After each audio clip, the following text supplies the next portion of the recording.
Alright guys, so yesterday I totally screwed up.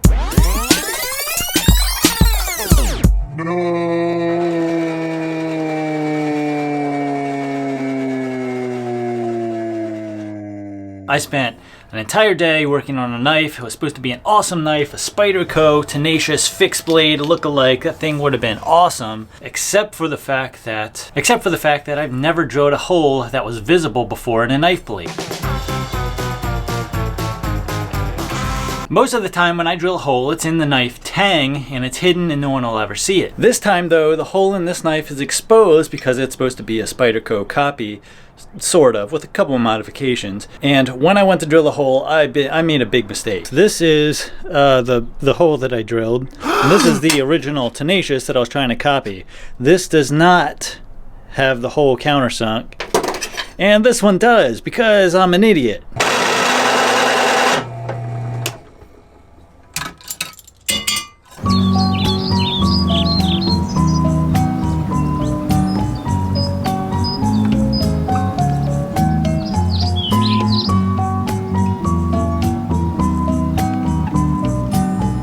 Alright, so my plan is to fix it is to just use a bigger drill bit and drill a bigger hole, but the problem with that is a lot of times when you use a giant drill bit like this into a large hole that's already been drilled, you can get chatter.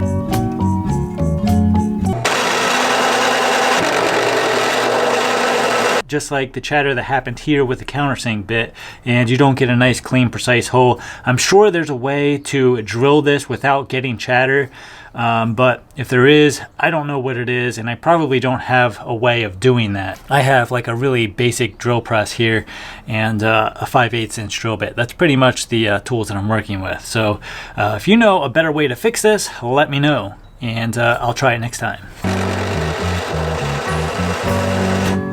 Because nobody shows their mistakes on YouTube.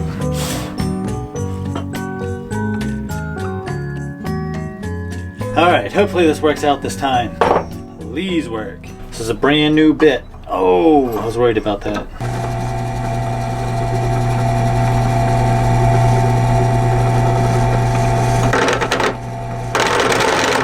Oh boy. This is not pretty.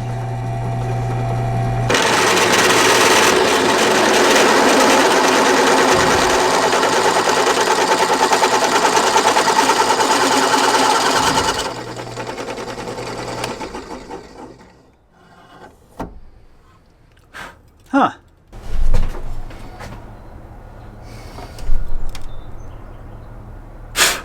Well, is it perfect? No. It's much better than it was. We might be able to work with this. Oh, that would be really awesome. I say we go with it. Yeah, I know I'm gonna screw it up again.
And sorry about that, I forgot to hit record.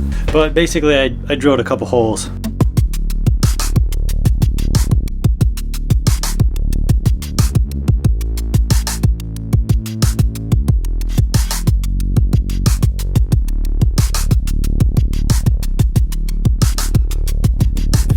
Now I'm going to be doing 3 normalization cycles on this knife. I've done this before in some of my other videos, but I usually only show it once because it's the same thing. A lot of times you can get away without doing the normalization process if you're really careful about not heating up the steel as you're working it.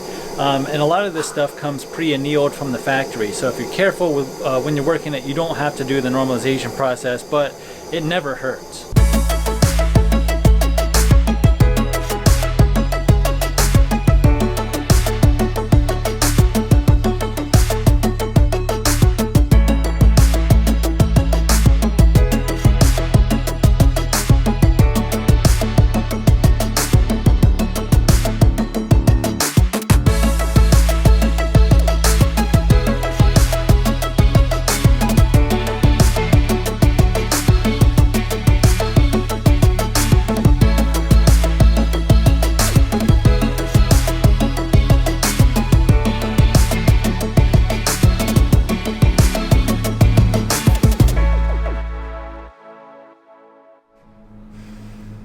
Alright, it looks fairly straight. I think we're good. Definitely not scratching. Now let's quickly take it inside and temper it so we don't get any stress cracks or anything like that forming. Alright guys, so I got the knife all tempered up last night, got a nice light straw color on the handle here. That means we were sitting right around 400 degrees or so. I kind of messed with the temperature gauge a little bit on the oven to keep me in that range. So now rather than taking it back to the ridiculous grinding contraption that I have going on and putting a giant gouge in this thing where I don't want a giant gouge, I'm just going to go ahead and finish it by hand.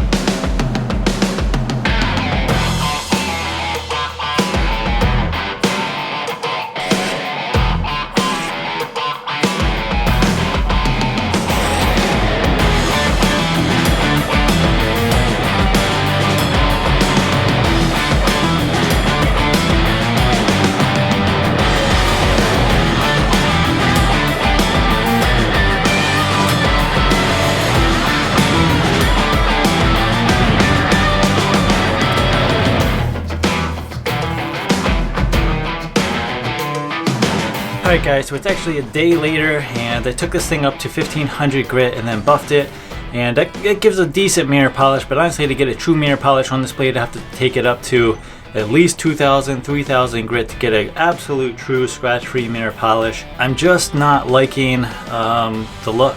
I'm just not liking the look on this particular blade.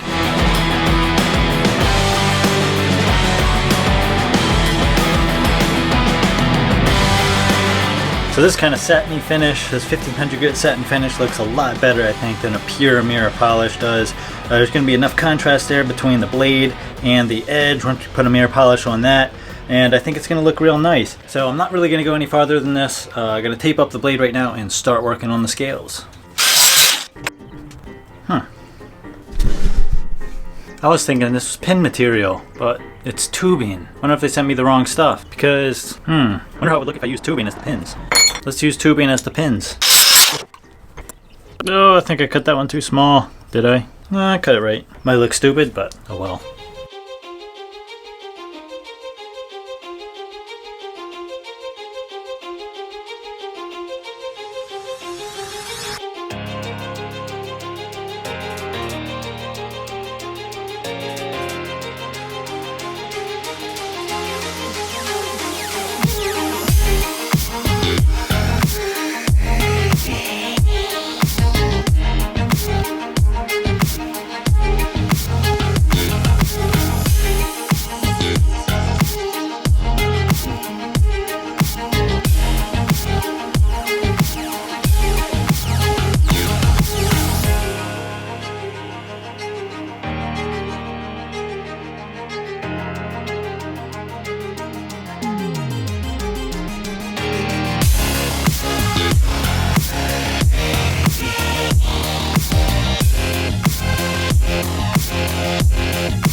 Yeah, I pretty much just totally dropped it on the floor. Still good though.